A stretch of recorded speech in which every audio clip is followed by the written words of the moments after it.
Nemajte na seba vysoké nároky. Fakt. Teda majte, lebo aj ja ich mám. A potom, keď je deň ako dneska, že spím do 2:00, je 3:30, ideme ešte len raz do obchodu. Tak keď sú takéto dni, tak potom som strašne zdeptaná z toho, že som za tento deň neurobila nič, čo som chcela. A tak len vám chcem povedať, že keď na seba máte vysoké nároky, tak si aj doprajte ten oddych, lebo potom budete zdeptaní z toho, že ste furt unavení. Takže práca rovná sa oddych. Áno, aby vám potom nezačalo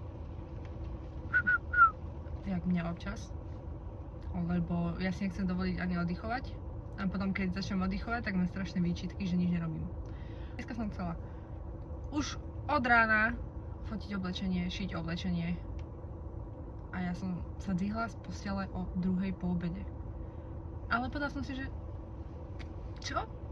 Ujde mi niečo? No tak budem dlhšie dneska hore. Že proste práca počka. Takže doprajte si ten oddych.